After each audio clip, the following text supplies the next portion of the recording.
Hey guys, so this week on January 11th, hearings will begin at the International Court of Justice against Israel, who, according to South Africa's complaint, is committing genocide. South Africa submitted a detailed 84-page complaint explaining why they have gone forward with this case.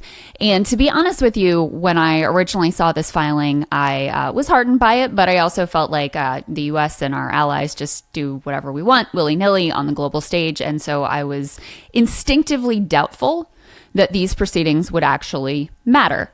However, some events this weekend have kind of changed my mind and shifted my perspective, namely the fact that Israel seems to be taking this incredibly seriously and seems to be very concerned about how all of this may unfold. So with that as context, I wanted to spend some time going through what Israel's counterclaims are going to be, what their defense is, the indications that they are actually freaked out about how these proceedings may go for them. I wanted to give you a little bit of back story and context on what exactly the International Court of Justice is, how this process is going to play out, and what exactly even is the Genocide Convention, how is that defined.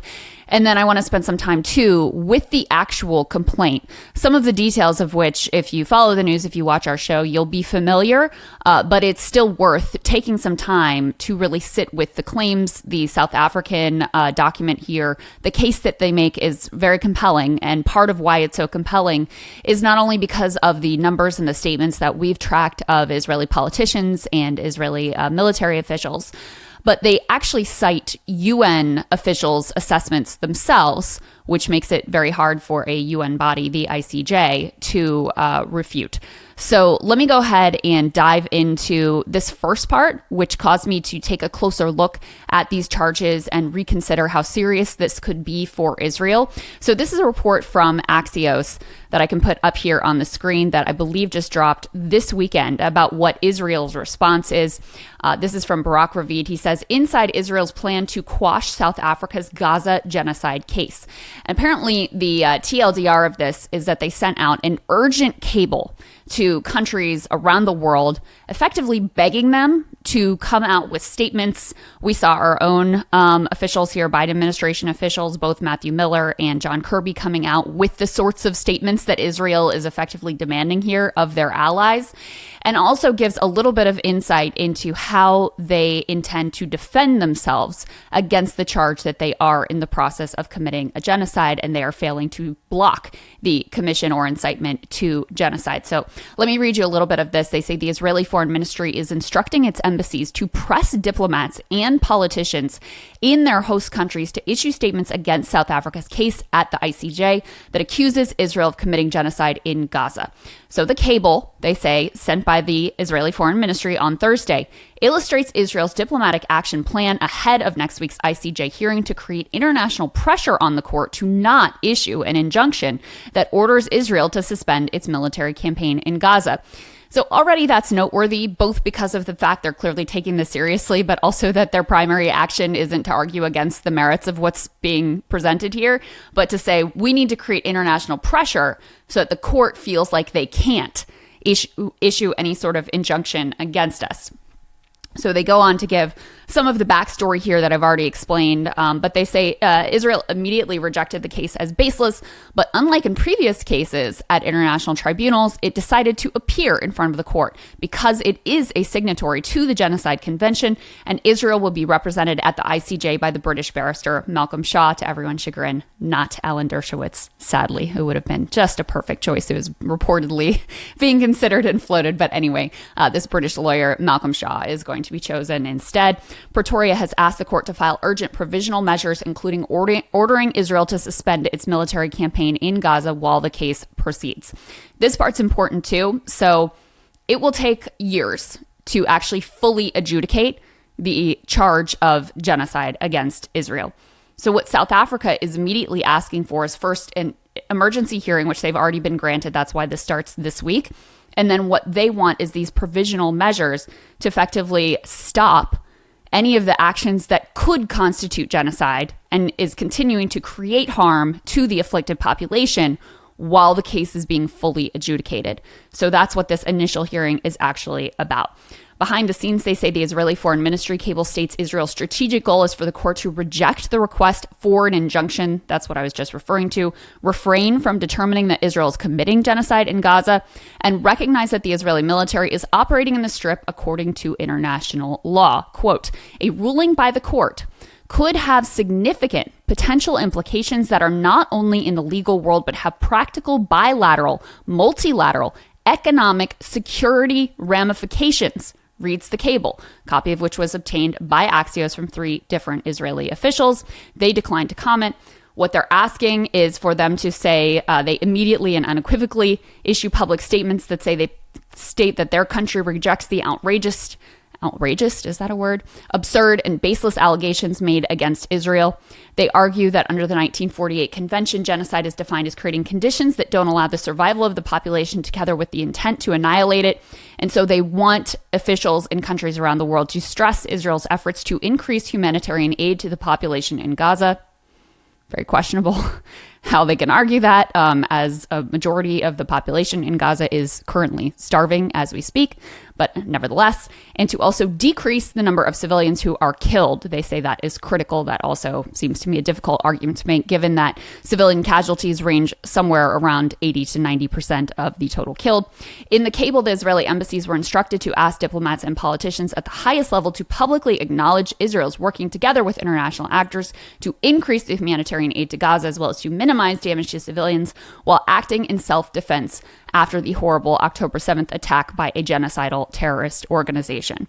So they are taking this very seriously. And, I did a little bit of additional reading of some of why this could actually have an impact. As I mentioned, the ICJ could issue an immediate injunction saying basically like, you have to stop what you're doing in Gaza, period, end of story. Now, they don't really have an enforcement mechanism. And in fact, they issued a ruling against Russia that Russia is just completely blown off and ignored. So it's not like they really have teeth or any mechanism to actually enforce the signatories to this convention to abide by their rulings. However, here in the U.S., we can use us as an example. Our administration has said we're not going to even look into whether Israel is committing war crimes. And the reason they're doing that is because, number one, they don't want to get the answer. Number two, if Israel is committing war crimes, we are directly complicit in those because of our shipment of weapons and unconditional support of all of the actions that are being taken. So if you have this international body that the U.S. is also a signatory to, having some finding that it is plausible Israel is committing genocide, that makes things a lot more uncomfortable for the Biden administration. It also could call into question enforcement of things like the Leahy Act, which are meant to prevent shipment of weapons to countries that are using them against civilians. So effectively, what the U.S. government has been doing so far is just pleading ignorance, like, oh, we're not the judge and jury. No, we think these claims are meritless, but also we're not even looking into these claims. If you have this international body that we are participant in saying, yes, the claims have merit, yes, we think it's plausible they're committing genocide, yes, we're issuing a formal injunction, they need to cease and desist right away. Listen, do I think it's going to change what the Biden administration is doing? Not necessarily. I'm not super hopeful on that front, but it will make things a lot more uncomfortable for them. For other countries around the world, which have a lot more respect for international law and international institutions, this could actually change their approach to this conflict, could lead to economic sanctions. It could lead to, issues for diplomats from Israel trying to travel abroad. You've already had France saying that they're going to abide by whatever the ICJ finds. You've already had countries like Turkey say they agree with the South African case and effectively signing on to it as well. So that's some of the bigger context of why Israel is concerned here. And, there's also an emotional aspect. The Genocide Convention and the ICJ comes directly out of the horrors of World War II and specifically the horrors of the Holocaust. That's why Israel's been a long-time supporter of the Genocide Convention because of this, incredibly foundational trauma that Jewish people and many Israelis actually experienced or their relatives experienced or connected to. So for them to be found to even plausibly be engaging in genocide, let alone, after years, if this is adjudicated, if they are found to have actually committed or attempted or conspired or, enabled a genocide, then that would be a pretty huge blow to their own self-conception. So there's an emotional aspect of this as well. I want to go ahead and get into some of the details here of what exactly is the Genocide Convention. I always think it's a good idea just to start with the language itself, and then we can assess from there. I also want to say that regardless of whether you think the South Africa claims on their face have merit, I really do encourage you. I'm going to go through some of their argument. I do encourage you to read it yourself. And that way, you can have an informed opinion. I also plan to go through, whatever Israel submits in their defense too. But I think, this is obviously one of the gravest things that a country or a government can be accused of.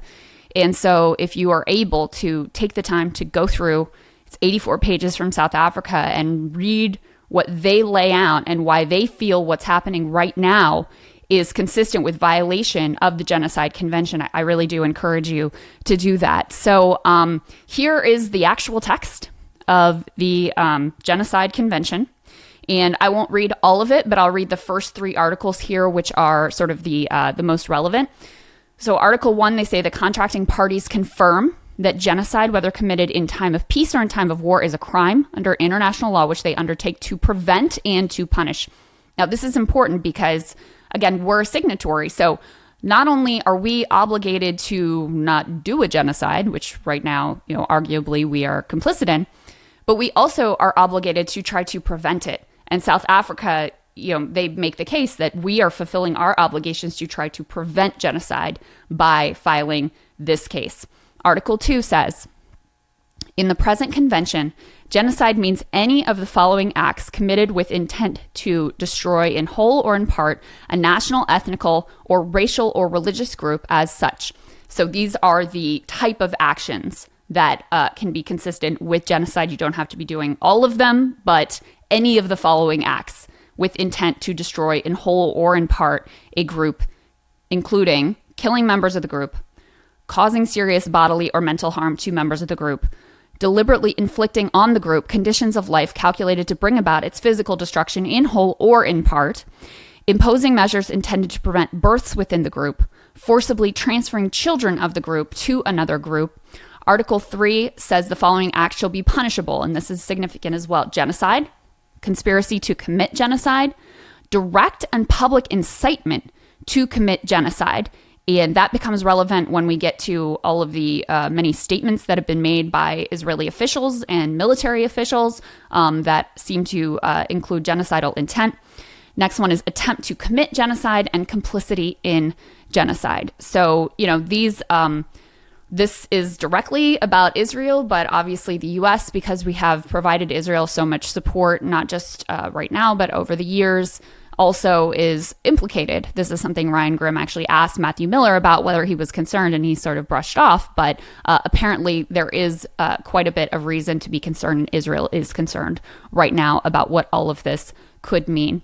So before I dive into the specifics of the South Africa report, you could do a lot worse if you just want the TLDR of what's in this report than to look at these statistics from Euromed Monitor, which has been tracking, deaths and displacements and destruction in the Gaza Strip since the beginning of Israel's assault. And they track here, as of January 4th, 30,676 killed. That includes those who are presumed dead under the rubble. That includes 12,040 children, 6,103 women, 28,201 civilians. That is roughly a 90% civilian death toll. And again, these are many of the things that are tracked at length and really fleshed out and supported in South Africa's filing here. But just to give you the top line, this is as good a way as any to look at some of the actions that are being taken that South Africa is arguing constitute genocide. You've had almost everyone in the Gaza Strip at this point, 1.935 million people who have been displaced. You've got press headquarters, 169 destroyed, 201 mosques damaged, 3 churches damaged, 198 heritage sites damaged, 58,960 injured, over 100 journalists killed. You have massive destruction to private residences, so 67,946 completely destroyed homes and 179,750 partially destroyed homes, 318 damaged schools, 524 healthcare professionals who have been killed or injured, 167 civil defense workers, those are the type of people who would be attempting to pull folks from the rubble, 167 of those killed or injured, 1,612 destroyed industrial facilities, 169 healthcare facilities damaged, 23 hospitals, 57 clinics, and 89 ambulances, and 2,850 detainees or forcibly disappeared. So these are some of the facts that are laid out in depth in the South Africa filing. And I want to go ahead and pull up now the case that they have laid out, their 84-page case itself. So I can go through a bit of this, and obviously I'm not going to read the whole 84 pages, but I wanted to give you a sense of how they lay this out. And there's a number of components here. So first of all, they actually set the context. They say, listen, it's not just what's happening now, it's what's been happening over years with forcible displacements, with violence against Palestinians, both in the West Bank and the Gaza Strip, with an occupation, with a blockade, with a separate system of justice for Palestinians versus Israelis. So they lay that out. Then, of course, they lay out the facts that I was just alluding to of the military action that is happening and the way it has been incredibly destructive to civilian life and has been inconsistent, honestly, with life when you have so many people starving, so many people dead, so much of the Gaza Strip destroyed. So they go through that as well. They also talk about the what they actually want to accomplish with this, and critically, so in terms of their standing and in terms of ultimate finding of genocide, but in the immediate term, this temporary injunction that they're hoping will be issued to try to cease fighting and cease, the assault on the Gaza Strip.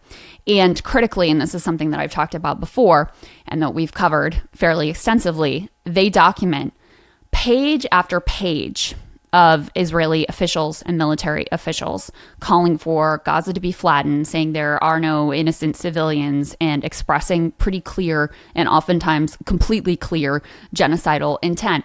That part is very noteworthy because usually the reason why genocide is so difficult to prove is because typically people don't go around saying, let's do a genocide. We're doing a genocide. There are no innocent civilians. They all should die. The whole area should be flattened. Usually those sort of statements are not directly made. That is not the case here. And again, we've covered many, but not even close to the majority of the comments that are documented here. I will share a few of them with you today just so you can get a sense of that. But that ability to show intent based on their own words is one of the more damning parts of this case that's laid out here. So let me just start by reading this portion I have highlighted because it kind of gives an overview of what they want to lay out in this report. They say, the facts relied on by South Africa in this application to be further developed in these proceedings establish that against a background of apartheid, expulsion, ethnic cleansing, annexation, occupation, discrimination, and the ongoing denial of the right of the Palestinian people to self-determination, Israel, since October 7th in particular, has failed to prevent genocide and has failed to prosecute the direct and public incitement to genocide. More gravely still, Israel has engaged in, is engaging in, and risks further engaging in genocidal acts against the Palestinian people in Gaza. Those acts include killing them, causing them serious mental and bodily harm, and deliberately inflicting on them conditions of life calculated to bring about their physical destruction as a group. Repeated statements by Israeli state representatives, including at the highest levels by the Israeli president, prime minister, and Minister of Defense, express genocidal intent. That intent is also properly to be inferred from the nature and conduct of Israel's military operation in Gaza, having regard inter alia to Israel's failure to provide or ensure essential food, water, medicine, fuel, shelter, and other humanitarian assistance for the besieged and blockaded Palestinian people, which has pushed them to the brink of famine. It is also clear from the nature, scope, and extent of Israel's military attacks on Gaza, which have involved the sustained bombardment over more than 11 weeks of one of the most densely populated places in the world, forcing the evacuation of 1.9 million people, or 85% of the population of Gaza, from their homes and herding them into ever smaller areas without adequate shelter, in which they continue to be attacked, killed, and harmed. So that is kind of their overview, and lays down, as I just explained, the various pieces of the case that they're going to make. And the first part that they talk about is the context of the lengthy occupation, illegal settlements, apartheid, blockade, and consistent violence against the Palestinian people. So they're saying, listen, it's very clear what's been going on since October 7th, but part of what led us to our conclusion that this is an ongoing genocide is the fact that you've had this lengthy history of violence, control, occupation, illegal settlements, etc. And I pulled, just let me find this one part to give you a sense of the case that they're making there. So they say, Israel's actions in the West Bank since October 7th, including for its support for and failure to prevent or punish Israeli settlers for incitement and violence against Palestinians and Palestinian property, including the driving out of vulnerable Palestinian communities from their lands, are intrinsically connected to Israel's actions in Gaza and provide at the very least important context to Israel's violations of the Genocide Convention. So they say, listen, these are not two separate things. You have to look at the assault on Gaza and the loss of life here and the destruction of civilian infrastructure. You have to look at all of these pieces in the context of what has been going on for years and years. These are, they say, intrinsically connected to Israel's actions in Gaza. Let me give you a little bit more of the case that they make in terms of the occupation and the siege. They talk both about what happened in the West Bank and also what they have seen over years in Gaza. Let me just find this piece. If I can spell Special Rapporteur. Here we go. In 2020, the United Nations Special Rapporteur on the situation of human rights in the Palestinian territories occupied since 1967 described the impact of Israel's blockade on Gaza as having turned Gaza from a low-income society with modest but growing export ties to the regional and international economy to an impoverished ghetto with a decimated economy and a collapsing social service system. They go on to cite that report, saying in 2022, he described the situation as follows. In Gaza, the apparent strategy of Israel is the indefinite warehousing of an unwanted population of 2 million Palestinians, whom it has confined to a narrow strip of land through its comprehensive 15-year-old air, land, and sea blockade, with further restrictions by Egypt on the southern border of Gaza. Ban Ki-moon has called this political quarantining of the population a collective punishment, which is a serious breach of international law. They also lay out in great detail here the apartheid system that exists with regards to the residents of the occupied West Bank and the violence that they have faced. They document how this, before October 7th, was one of the deadliest years in history for Palestinians living in the West Bank. And so they say, listen, when you're considering what's happening right now, you also have to look at what has been happening to Palestinians over years and years. Let me go ahead and turn to their documentation of what is actually happening right now in Gaza. And they go through horrors of the number of civilians killed, the conditions in which they have been killed. They go through They go through the horrible conditions facing children in particular, and how that has made it impossible for children to be safe, the emotional trauma that they have suffered over many years. And I don't want to dwell too much on this section because I showed you the Euromed Monitor numbers. This is the sort of thing that we try to cover day in and day out at Breaking Points. If you've been watching the videos or the news, you probably are familiar with, well, not the regular news, but if you're watching us, if you're looking on TikTok, if you're looking at any sort of non-biased news source, you're likely familiar with the extent of the horror and the atrocities. But just to give you a sense of part of what they're documenting here, and just some of the horrors that sometimes don't even get noticed in the melee of the ongoing atrocities that are being committed. They talked about what was unfolding inside of hospitals and the conditions that doctors are attempting to work in, the conditions that patients have found themselves in. At one point, they say, the hospitals, they say they've turned into makeshift morgues. They've had to dig mass graves outside of them. They are more like hospice centers than they are places of ongoing care. And even that is too kind, because hospice centers indicate an ability to provide some sort of care for people who are at the end of their lives. And they say in particular here, I'll read this section, those hospitals which are still functioning are described as scenes from a horror movie. The critical shortages of staff and supplies, including anesthetics, analgesics, medicine, and disinfectants, have led not only to otherwise unnecessary amputations of limbs, but also to amputations without anesthesia. Imagine that. Amputations without anesthesia. And I know some of these have been conducted on children, often undertaken by flashlight. Pregnant women also being subjected to cesareans without anesthetic. Patients are being treated on dirty floors covered with blood, with family members having to stand holding saline bags where saline is even available. There are insufficient staff and resources for adequate wound or post-operative wound care. Unclean wounds, often infested with worms and flies, rapidly become infected, necrotic, or gangrenous. Patients plead for food and water. Even basic pain management treatment is often unavailable, and patients are at risk of dying from treatable conditions. One doctor described having to do procedures without anesthetic. He said, I was forced to do dressing changes on massive wounds, excruciatingly painful wounds. There was a girl with just her whole body covered in shrapnel. She was 9. I ended up having to change and clean these wounds with no anesthetic and no analgesic.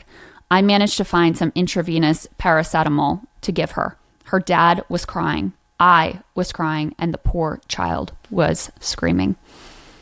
So these are the sort of accounts that are provided in this lengthy report. And there's quite a bit, too, on the level of hunger, starvation, the famine conditions which have been imposed. At the beginning, they announced a complete siege. Now, there has been some numbers of aid trucks that have been allowed in, wildly insufficient for the needs. They go into great detail about the sanitation failures, raw sewage running in the streets, one toilet for hundreds and hundreds of people, one shower for thousands and thousands of people, the mass displacement. They go into all of it here. And part of what makes it so difficult for, again, a UN body here in the ICJ to deny is that much of this is being documented by the UN. And remember, UN aid workers have been killed here in larger numbers than any other war in the UN's history. So they have had, a very personal view of what has been happening here on the ground that is documented in this report. So as I mentioned before, and as I covered a little bit, and we've covered some of these comments, though nowhere close to all of them, there's a lengthy section that attempts to establish intent based simply on the public statements of, let me find this one, the public statements of various Israeli politicians, up to including Netanyahu, Isaac Herzog, senior Likud party members, various cabinet members. I mean, you can see here all of these different ministers: President of Israel, Israeli Minister of Defense, Israeli Minister for National Security, Minister of Energy and Infrastructure, Minister of Finance. A couple here that I'm not sure that we had covered on Breaking Points, which are quite clear with the Palestinians in Gaza. So I'll read a few of the comments here that I think we didn't cover on Breaking Points, but really, you could read any of these and be appropriately horrified about the sentiments that are being expressed just open and in public, not just by random commentators or people online, but by senior officials in positions of power. So this is the Israeli Minister of Heritage. This individual posted on Facebook, "The north of the Gaza Strip, more beautiful than ever. Everything is blown up and flattened. Simply a pleasure for the eyes. We must talk about the day after. In my mind, we will hand over lots to all those who fought for Gaza over the years and to those evicted from Gush Katif, a former Israeli settlement." He later argued against humanitarian aid, as we wouldn't hand the Nazis humanitarian aid, so calling all Palestinians Nazis. And he said, "There is no such thing as uninvolved civilians in Gaza." This individual, which I think we did cover on the show, also posited a nuclear attack on the Gaza Strip. We've got the Minister of Agriculture. There's some statements here from army officials that are quite noteworthy. Let me read you some from Giora Island. This is an Israeli Army reservist major general, former head of the Israeli National Security Council and advisor to the defense minister. He said on October 7th, describing the Israeli order to cut off water and electricity, "This is what Israel has begun to do. We cut the supply of energy, water, and diesel to the Strip, but it's not enough. In order to make the siege effective, we have to prevent others from giving assistance to Gaza. The people should be told they have two choices: to stay and to starve, or to leave." Giora Island has made a number of other similar comments demanding that the humanitarian crisis be furthered and that they not give in. Say the state of Israel has no choice but to make Gaza a place that is temporarily or permanently impossible to live in. He also said of the attack on raid on Al-Shifa Hospital, which he described as inescapable, "I hope the head of the CIA got an explanation of why this is necessary and why the U.S. must ultimately back even an operation like this, even if there are thousands of bodies of civilians in the streets afterward." Another time he said Gaza will become a place where no human being can exist. Also echoed the words of President Herzog, has repeatedly underscored there should be no distinction between Hamas combatants and Palestinian civilians, saying, "Who are the poor women of Gaza? They are all the mothers, sisters, or wives of Hamas murderers. On the one hand, they are part of the infrastructure that supports the organization. On the other hand, if they experience a humanitarian disaster, it can be assumed that some of the Hamas fighters and the more junior commanders will begin to understand the war is futile. The international community warns us of a humanitarian disaster in Gaza and of severe epidemics. We must not shy away from this. After all, severe epidemics in the south of the Gaza Strip will bring victory closer. It is precisely its civil collapse that will bring the end of the war closer." So very clear there. This one is wild. I actually hadn't even seen this particular speech. Israeli Army reservist motivational speech delivered on October 11th. This is a 95-year-old Israeli Army reservist, Ezra Yakin, a veteran of a massacre during the 1948 Nakba, reportedly called up for reserve duty to boost morale amongst Israeli troops. He, ahead of the ground invasion, was broadcast on social media, inciting other soldiers to genocide as follows while being driven around in an Israeli army vehicle dressed in Israeli army fatigues. You guys ready for this one? "Be triumphant and finish them off, and don't leave anyone behind. Erase the memory of them, erase them, their families, mothers, and children. These animals can no longer live. Every Jew with a weapon should go out and kill them. If you have an Arab neighbor, don't wait. Go to his home and shoot him. We want to invade, not like before. We want to enter and destroy what's in front of us and destroy houses, then destroy the one after it. With all our forces, complete destruction, enter and destroy. As you can see, we will witness things we've never dreamed of. Let them drop bombs on them and erase them." Don't think you could get any more clear than that. And you can see the list of genocidal statements continues from there. And reportedly, the Israeli planned defense for these comments is, "Oh, these people are just talking. This is just populist rhetoric," was the language that I saw reported in Israeli media. And that would be their case for why these statements should be disregarded. But it would be one thing if it was just random commentators, random, people on Facebook or Telegram or whatever.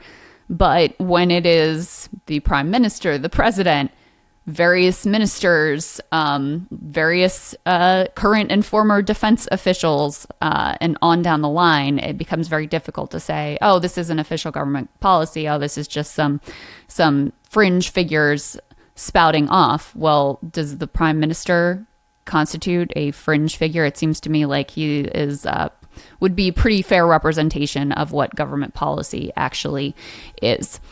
The last part that I want to underscore here for you guys is that effectively to win in the temporary injunction, emergency injunction that they are seeking, they don't have to prove that this is a genocide that's going on. They just have to prove that it is plausible that Israel is committed and is committing, or capable of being characterized at the very least as plausibly committing genocide. So that's the standard here. They go into, legal analysis of the acts that are documented and how they are consistent with certainly a plausible reading of potential genocide. And that is the legal standard for these immediate measures. As I mentioned before, though the actual adjudication of whether or not genocide is being committed, that'll take years. But this immediate temporary ruling could come in weeks or potentially months.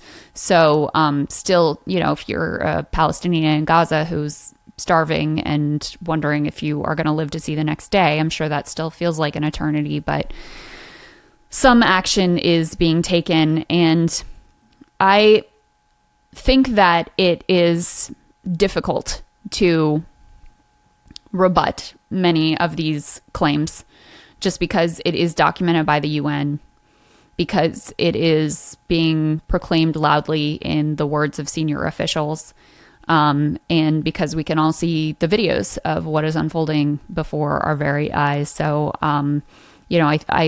I guess that's why Israel, to go back to the first report we were talking about, is trying to put pressure on their allies around the world, thinking that maybe a political route is more likely to succeed than a legal route, but we'll have to see how all of this plays out. Thanks, guys, for sticking with me through all of this. Like I said, I encourage you to read the whole thing because I do think it's useful to see what is being laid out here, and you can decide for yourself, make your own mind up about whether or not you think they have made the case strongly enough. Sagar and I will both be back in studio for a full show on Monday, so I'll see you then.